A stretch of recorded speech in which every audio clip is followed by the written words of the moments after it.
Hace poco en la provincia de Chiriquí vimos un hecho de violencia, un feminicidio, y Triste. la verdad es que estos casos han aumentado, pero no solamente al nivel de feminicidios o femicidios, sino también con el tema de las lesiones, las afectaciones físicas, psicológicas, patrimoniales. Y que estos procesos o este femicidio vienen de procesos de violencia doméstica. Entonces la norma también nos dice, Natalie, que la violencia doméstica puede ser a través del hostigamiento, daño, maltrato psicológico, físico también y patrimonial. Vamos a hablar un poquito de todo esto porque este proceso, este tipo de delito, este tipo de proceso se incrementa tristemente cada día más, no solamente en la provincia, a nivel nacional. Entonces, vamos a ver que el hostigamiento, ¿qué puede ser el hostigamiento? Es cuando tu expareja te empieza a llamar solamente, Natalie. No, se mantiene en lugares donde tú frecuentas, ya sea trabajo, residencia, frecuenta familiares para hacer algún tipo de presión. Y es importante identificarlo. Mensajes de texto, no te está lastimando, no te está maltratando psicológicamente, pero sí te está hostigando en una forma de que ya tú te sientes vulnerable, Afectado. insegura, porque se aparece en tu casa sin avisar, Y te llama 50 veces al día. es importante identificar qué tipo de violencia se está ejerciendo, porque de esto depende el proceso penal. En Exacto. muchas ocasiones iniciamos un proceso penal con algunos elementos de convicción que de repente para perspectiva del Ministerio Público no acreditan lesiones de repente físicas, pero existe una violencia psicológica, una violencia patrimonial y es sumamente importante. Licenciado Noelis, ¿cómo logramos ubicar los elementos de convicción o qué elementos de convicción tenemos que llevar ante el proceso penal para poder iniciar procesos por violencia doméstica, ya sea física, psicológica, patrimonial? No, esto es para un tema de varios videos. Vamos a ver si podemos hacerlo en uno. Es demasiado complejo este tema.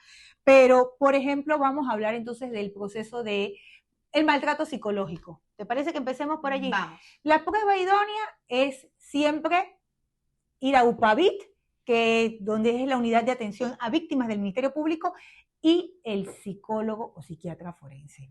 Pero también hay que buscar la asistencia de la vía privada, Sí, claro que sí. porque estos exámenes son muy cajoneros. ¿Qué significa esto? Mandan a la víctima que de por sí le cuesta ya hablar de estas cosas, porque sí o no, cuando llegan a nuestra oficina, tú tienes que indagar, tú tienes que recabar para que empiecen a soltarse, porque a la víctima le toca ir a rendir entrevista con una persona que no conoce.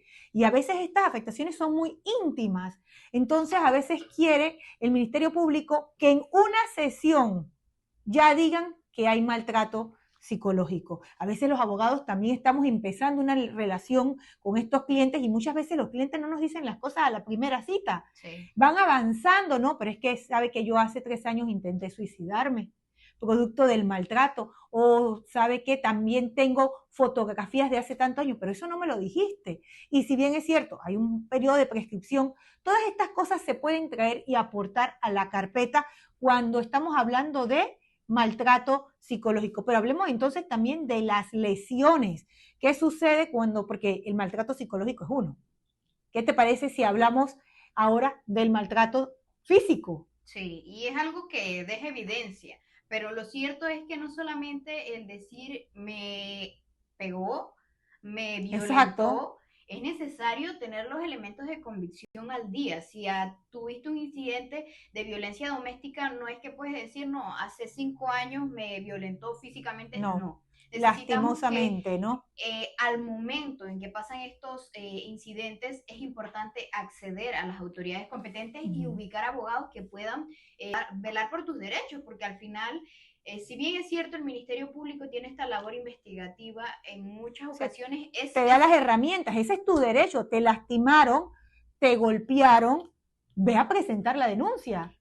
pero lo cierto es que están para eso, recibir denuncias, tramitar documentos y lo importante en un Uh-huh. caso como este es que tú logres ubicar los elementos de convicción en el proceso de manera inmediata para iniciarlo, tener medidas de protección que muchas veces no son eficientes, pero que pueden ser elementos que ayuden a ese proceso penal, porque es algo que todos sabemos que las boletas de protección son una página. Sí. Eso no te va a ayudar en nada. No. En lo que sí te beneficia es que es una prueba idónea que de ser violentada te va a servir como elemento de convicción para el proceso penal. Y complica la situación del indiciado. Sí, que sí está porque violentó una medida de alejamiento que dice claramente que no puede acceder a ti a través de redes sociales, ni llamarte, ni localizarte, pero eso es de ambas vías.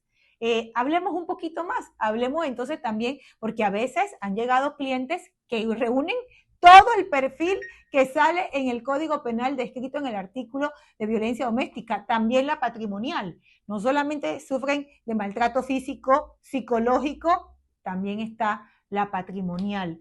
¿Y esta patrimonial cómo se da? ¿Qué es el maltrato patrimonial? Bueno, al final, tal cual lo dice esta modalidad, es la afectación económica que pueda tener la víctima producto de esta relación. Porque muchas veces tenemos parejas que de repente tienen un negocio, una sociedad, en donde ambas tienen bienes.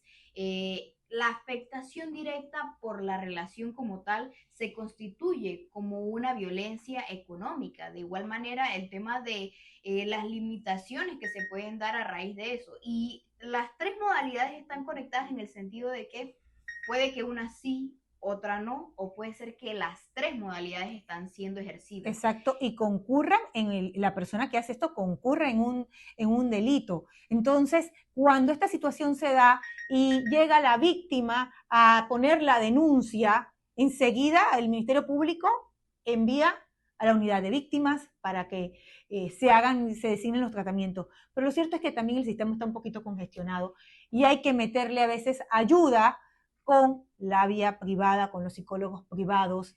Sí, porque al final... Para poder adelantar estos procesos, porque he visto muchas mujeres no les cuesta volver, es que cuando una mujer va a decir nuevamente todo esto se vuelve a revictimizar. ¿Y qué significa esto de revictimizar? Volver a vivir todo este maltrato, volverlo a decir, y entonces lo tiene que decírselo a la persona que le está tomando la entrevista, tiene que volvérselo a decir al departamento de atención de víctimas, decírselo nuevamente al psicólogo. Esto es bien difícil, es complejo. Y lo cierto es que la experiencia nos marca que al final el proceso penal, con indiferencia de qué tipo de delito, que en este caso estamos hablando de violencia, se da y se logra con base en los elementos de convicción. Y para poder estar al día con los elementos que tú necesitas para lograr ya sea una sentencia condenatoria o puede ser un resarcimiento económico, si es lo que se busca, tener los elementos de convicción al día. Esto en compañía de abogados idóneos para esto, logras introducir los elementos necesarios para llevar adelante este proceso, porque lo cierto es que los procesos por sí solos no marchan. Hay que juntar los elementos de convicción, hay que estar al día en las diligencias que te formula el Ministerio Público y poder tener todas las piezas para lograr un proceso penal eficiente.